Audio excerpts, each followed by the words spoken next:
दिलीप गोयल साहब, मैं एक बहुत बेसिक राजनीतिक प्रश्न आपसे इसलिए पूछ रहा हूँ। जो मैंने आज वो प्रेस से जब वो बात कर रहे थे वो सुना उद्धव जी, उसके बाद एक चीज तो तय है ना कि उद्धव ठाकरे के साथ बेईमानी हुई है, अगर मैं उसको स्पष्ट शब्दों में कहूं, जाति नहीं बोलूंगा, बेईमानी हुई है। और उनको एक एक राज्यपाल के पद पे बैठे हुए व्यक्ति ने उनको वहां से त्यागपत्र देने के लिए मजबूर किया। टेक्निकलिटी अलग बात है कि वो चूंकि फ्लोर टेस्ट में नहीं गए और त्यागपत्र दे दिया। मुझे जो जिस तरह से मैं रीड कर रहा हूं, उद्धव ठाकरे में दो कॉम्बिनेशन बहुत साफ दिखाई दे रहे हैं।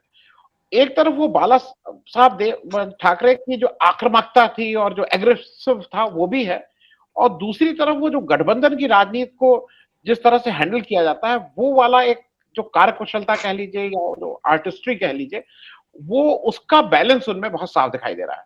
और मुझे अभी तो ऐसा लग रहा है कि कम से कम महाराष्ट्र में ये एनसीपी का जो अजीत पवार प्रकरण हुआ है, उसके बाद आज की तारीख में उद्धव ठाकरे का कद ना केवल शिवसेना में बल्कि महाराष्ट्र की पॉलिटिक्स में एक बड़ा कद के रूप में उनको फायदा हुआ है, और खास करके इस जजमेंट में।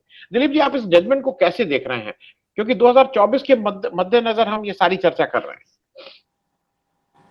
नहीं, देखिए, आप जो राजकीय पहलू की बात कर रहे हैं वो सही बात है। आज उन्होंने जो रिएक्शन दिया उद्धव ठाकरे ने, उन्होंने कहा मेरी नैतिक जीत हुई है। मैंने जब रिजाइन किया था तो मैंने नैतिक कारणों से रिजाइन किया था, वो उन्होंने कहा। अब पॉलिटिक्स में नैतिकता नहीं चलती है, आपके पास नंबर होने चाहिए। और उस वक्त अगर वो लड़ाई लड़ते तो क्या होता, वो एक इंपॉर्टेंट क्वेश्चन था। क्या उनके पास इतनी संख्या थी कि वो शिंदे जूथ को डिस्क्वालीफाई कर पाए?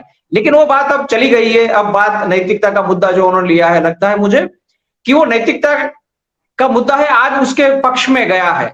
क्योंकि बहुत स्पष्ट शब्दों में सुप्रीम कोर्ट के न्यायाधीशों ने कहा, गवर्नर ने जब डिसीजन लिया तब ठीक नहीं लिया गया था। वो बहुत स्पष्ट शब्दों में गया, उसके पास ऐसे कोई आधार नहीं थे कि वो निर्णय ले सके।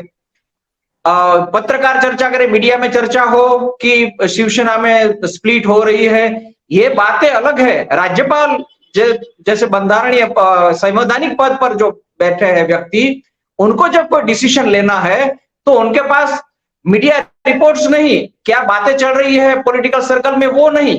उनके पास कोई और आधार होना चाहिए जिसके आधार पर वो निर्णय कर सके, वो नहीं हुआ था। तो बेस्ट ये था कि अविश्वास का प्रस्ताव आए और ठाकरे चले जाए, इसमें राज्यपाल को इंटरवीन करने की जरूरत नहीं थी, ये बात स्पष्ट हो गई। लेकिन अब लगता है जो दूसरी बात है, धनंजय जी ने भी वही कही, मुझे लगता है वो नैतिकता वाली बात है, या जो पॉलिटिकल इंप्लीकेशन है वही ज्यादा इंपॉर्टेंट होंगे। उन्होंने सत्ता छोड़ दी, वो आज ज्यादा उसको फायदा करवा रहा है। और आज ये जो डिसीजन आया उनसे, उनका ये नैतिक मुद्दों वाला बात है वो खरा उतरा है।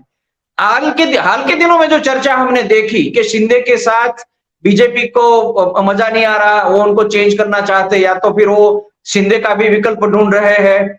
शायद अजीत पवार आ जाएंगे, जैसे शिवसेना को तोड़ लिया ऐसे एनसीपी को भी तोड़ ले, वो भी अभी तो पॉसिबल नहीं हुआ। ऐसा लग रहा है कि शरद पवार ज्यादा सचेत मालूम हुए, ज्यादा चालाक साबित हुए, उन्होंने अभी तो एनसीपी को टूटने से बचा लिया है। इसका मतलब यह है, सत्ता भले चली गई, तीनों पक्ष आज तक तो साथ में है। महाआघाड़ी जिसको बोलते हैं, वो महाआघाड़ी अभी तक तो है। और इसी तरह अगर वो आगे बढ़ते रहे और साथ में मिलके अगर चुनाव लड़े तो नैतिकता के आधार पे, और ज्यादातर मैं तो कहता हूं कि प्रैक्टिकली पॉलिटिकल जो इक्वेशंस है उनमें उनको फायदा होने वाला है। अगर एक बीजेपी के सामने तीन पार्टी साथ मिलकर लड़ती है तो नंबर के हिसाब से भी उनको फायदा होने वाला है। और इससे पहले मुंबई महापालिका का इलेक्शन में क्या होगा वो भी इंपॉर्टेंट होगा। वहां फिर से एक बार अगर शिवसेना, वो ठाकरे वाली शिवसेना अगर ठीक नंबर के साथ जीत गई और महाआघाड़ी महापालिका पे फिर से कब्जा कर पाई तो उनकी जो ये नैतिकता का मुद्दा है और बढ़ जाएगा। ठीक से सत्ता चली गई, सुप्रीम कोर्ट का ऑब्जर्वेशन आ गया, और इसके आधार पे वो पब्लिक में और ज्यादा मजबूती से जा सकेंगे। अभी तक वो जा ही रहे थे, उनके बेटे हैं वो भी घूम रहे हैं पूरे महाराष्ट्र में, उद्धव ठाकरे घूम रहे हैं और यही कह रहे हैं कि हमारी सत्ता को किस तरह से, हमारी सरकार को किस तरह से गिराया गया। और अब देख लीजिए, सुप्रीम कोर्ट भी यही कह रहे थे कि जो तरीका अपनाया गया वो ठीक नहीं था।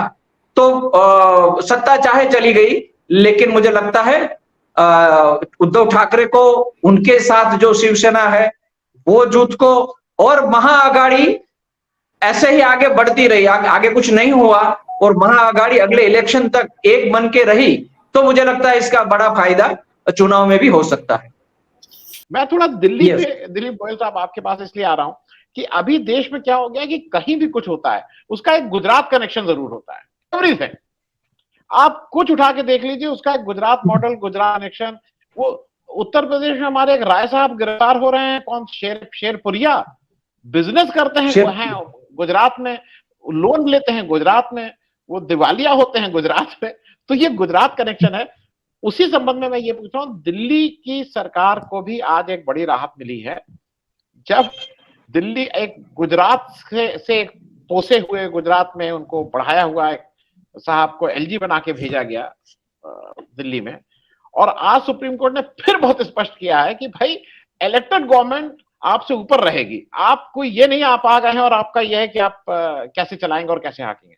मैं थोड़ा आपसे इसलिए क्योंकि ये बातें उन लोगों के लिए हैं जो थोड़ा संविधान को मानते हैं, जो राजनीतिक, जिसको कहते हैं ना, मॉरलिटी को मानते हैं, जो ये एक बड़ा, मेरे हिसाब से ये एक बड़ा भारी टिप्पणी है, वक्तव्य है। मैं हार्ड वर्ड नहीं यूज कर रहा हूं केंद्र सरकार के ऊपर। मैं थोड़ा दिल्ली सरकार पे भी आपकी एक टिप्पणी चाहूंगा दिलीप जी, जो आज दिल्ली सरकार में जो निर्णय आया है।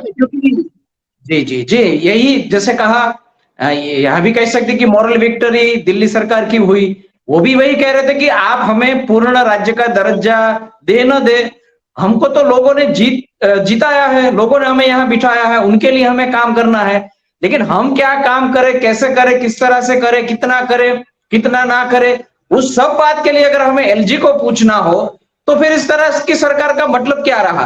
तो ये भी बात आज क्लियर हो गई कि मुझे लगता है ये बात को हमें स्पीकर की भूमिका के साथ भी जोड़ना चाहिए, और हमारे एडवोकेट थे, विद्वान एडवोकेट और धनन जी जो चर्चा कर रहे थे उसमें ये जोड़ना चाहिए कि एलजी हो या स्पीकर हो, उनकी जो भूमिका है उसके बारे में अब हमें सोचना पड़ेगा। 75 साल हो गए हैं, 75 से ज्यादा हम हमारी आजादी को हमने बहुत सारे किस्से देख लिए किस तरह से काम होता है, तो इसमें कुछ नया सोचना होगा, क्योंकि सुप्रीम कोर्ट की भी एक मर्यादा है।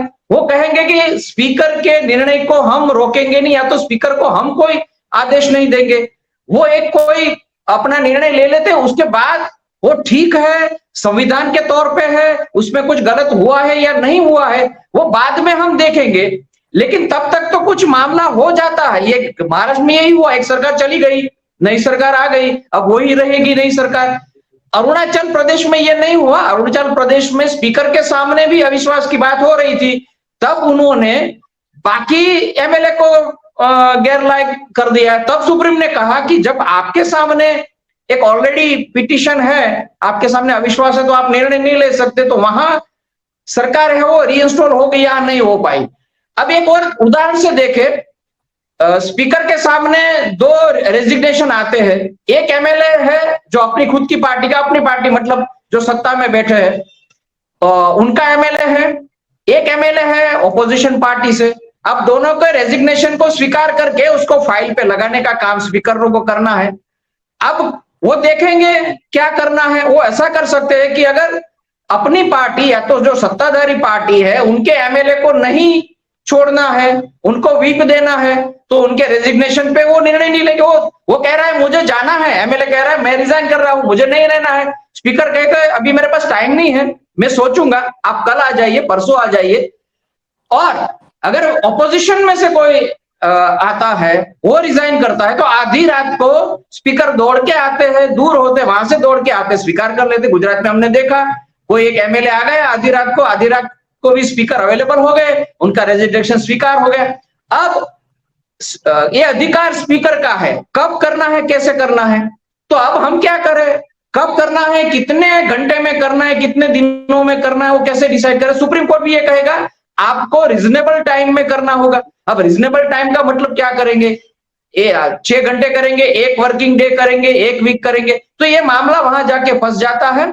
अगर इस तरह से वो डिसीजन लेते, रेजिग्नेशन का भी निर्णय लेने में अगर स्पीकर अपना फायदा, अपनी पार्टी का फायदा देखते हैं, तो हम क्या कर सकते हैं। तो मुझे लगता है ये मामला सुप्रीम कोर्ट से आगे बढ़ के अब उनको पब्लिक डोमेन में लाने की जरूरत है। राज्यपाल, गवर्नर, एलजी, स्पीकर, इस तरह के जो संवैधानिक पद पर हम किसी को बैठाते हैं तो उनकी भूमिका क्या रहेगी, उनकी प्रक्रिया क्या रहेगी, वो सिर्फ इंडिपेंडेंट हो ना, वो इंडिपेंडेंट है ऐसा दिखना भी चाहिए। वो जो काम कर रहे हैं वो इस तरह से दिखना चाहिए, लोगों को लगना चाहिए, जैसे आपने उदाहरण दिया इस तरह के स्पीकर, कि हमें लगना भी चाहिए कि वो अपने पक्ष से हटके अब स्पीकर के तौर पे काम कर रहे हैं। नहीं हो रहा, उसको मामला सुप्रीम कोर्ट से मुझे नहीं लगता उसका निराकरण आएगा।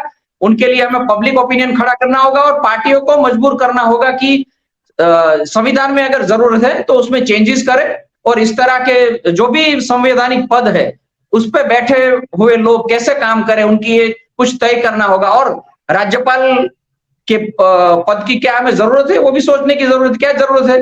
हो सकता है कि राष्ट्रपति भवन से भी यही काम हो सकता है। ये सभी बातें सोचने की है। लेकिन दिल्ली की बात मैं एक रिपीट करके मेरी बात खत्म करता हूं। वहां भी एक बहुत महत्वपूर्ण चुकादा आया है। सक्सेना जी हमारे यहाँ से ही, यहाँ गुजरात में बिलोंग करते थे, यहाँ उन्होंने काम किया है, यहाँ वो एक एनजीओ भी चलाते थे और वाटर वगैरह में काम करते। वो पहले जो गवर्नर थे वो शायद इतना परेशान नहीं कर पा रहे हैं केजरीवाल को और सरकार को, तो शायद और एक ऑफिसर को भेज दिया केंद्र सरकार ने कि आप जाके और हर दिन उसको हर घंटे परेशान करो। उन्होंने पूरी कोशिश की, काफी वो उनको परेशान कर रहे हैं, लेकिन अब सुप्रीम कोर्ट ने कहा है तो वहां भी नैतिक जीत तो केजरीवाल और आम आदमी पार्टी की सरकार की हुई, ऐसा हम कह सकते हैं। और ये मैं इसलिए कि जो सुप्रीम कोर्ट तो हर बार ये निर्णय दे रहा है, इशारों में नहीं दे रहा है, टिप्पणी करके दे रहा है। क्या आपको अभी भी कहीं लगता है कि कुछ नैतिकता वापस लौटेगी, कुछ नैतिकता वापस लौटेगी?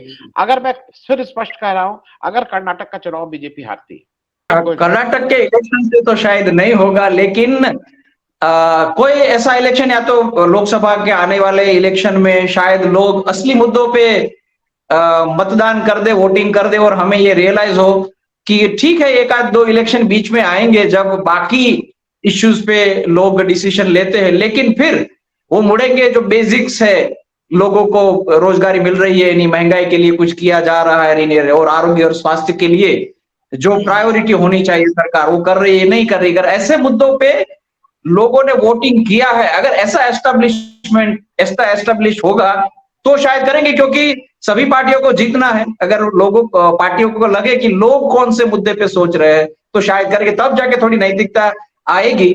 अदरवाइज मुझे नहीं लगता कर्नाटक में हार जाएंगे तो उसके लिए रीजन ढूंढ लिए जाएंगे। येदियुरप्पा नहीं थे, येदियुरप्पा को हटाए तो उन्होंने समर्थन नहीं दिया, उन्होंने सहकार नहीं दिया, काफी कुछ मुद्दे मिल जाएंगे और नैतिकता की बात तो साइड में रह जाएगी। क्योंकि जैसे धनंजय ने कहा और आपने भी कहा, अभी सिर्फ इलेक्शन जीतना यही एक प्रायोरिटी हो रही है। हर दिन 365 डेज कैसे इलेक्शन जीता जाए उस पे ही पूरा फोकस रहता है। ये आज की स्थिति है। बीजेपी को इलेक्शन विनिंग मशीन भी अभी तो कहा जाने लगा रहा है। तो हम कई बार ये कहते हैं कि विपक्ष सिर्फ मुद्दे ना उठाए, नैतिकता की बात ना करे, वो भी जीतने के लिए कोशिश करेंगे तो भी फिर हमारे लिए मुश्किल होंगे। क्या हम ये कहेंगे कि जिससे कुछ भी हथकंडे अपना के जीतने के लिए अगर बीजेपी प्रयास कर रही है तो ओपोजिशन को भी करना चाहिए, शायद वो भी जीत जाए और 5-5 साल के बाद सत्ता परिवर्तन होता रहे तो शायद थोड़ा सा बैलेंस होगा। तो हम तो ये भी नहीं कह सकते, क्योंकि हम तो शुद्धता चाहते हैं, शुद्धता चाहते हैं हमारे जाहिर जीवन में। हम तो ये चाहते हैं कि सभी पार्टी सिर्फ इलेक्शन जीतने के लिए कोशिश ना करे, जीतने की कोशिश करे लेकिन अच्छा सुशासन देके जीतने की कोशिश करे। ऐसे माहौल में अगर पहुंचे तो थोड़ी नैतिकता होगी। कर्नाटक इलेक्शन से मुझे नहीं लगता नैतिकता में कोई फर्क पड़ेगा।